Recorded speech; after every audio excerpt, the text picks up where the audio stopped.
ওই বাদাবনটার উল্টো দিকে একটা অলরেডি এরকম শাখা রয়েছে, অর্থাৎ ওই পাটটা হচ্ছে এই ধরনের একটা এত বড় চওড়া শাখা রয়েছে বাদাবন মাঝখানে।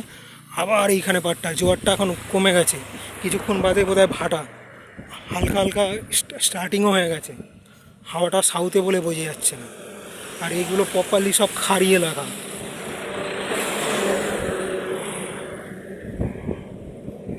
হাওয়াটা এত ভালো লাগছে, মানে এসি থাকে কোথায়, এখানে প্রপারলি মানে লম্বা হয়ে ঘুমিয়ে পড়লেই হবে। অসাধারণ লাগে, ফুরফুরে হাওয়া।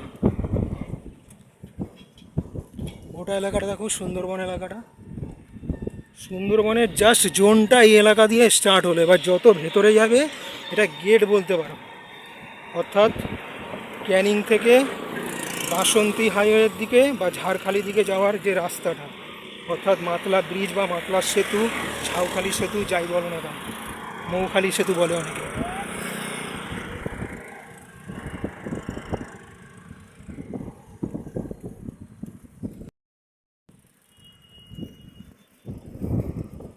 সুন্দরবনের যে এই যে উদ্ভিদগুলো, যেগুলোকে ম্যানোগ্রোভ বলা হয়, কত রকমের উদ্ভিদ আছে, সুন্দরী, গরান, গেও, বিভিন্ন, দেখো বিভিন্ন টাইপের।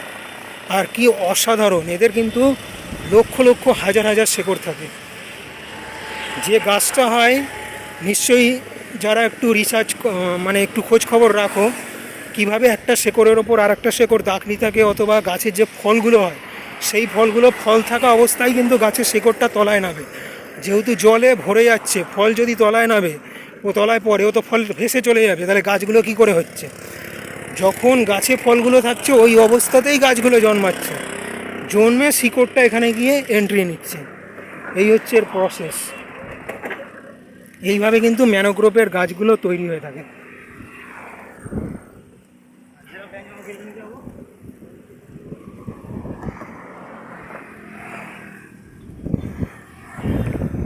ব্রিজটা প্রায় অনেকখানি, প্রায় 700 মিটারের কাছে লম্বা রয়েছে, মানে আর 300 মিটার হলে 1 কিলোমিটার ব্রিজ হয়ে যায়।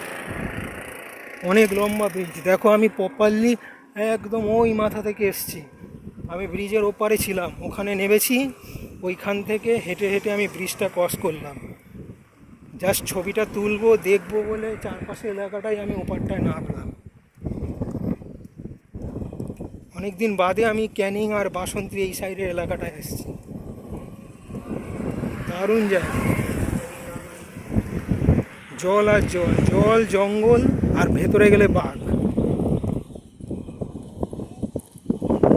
তোমরা আমার চ্যানেল দেখো, লাইক করো, সাবস্ক্রাইব করো। আমি আপাতত শেষ করলাম, নতুন কিছু নিয়ে আবার আসবো খুব তাড়াতাড়ি।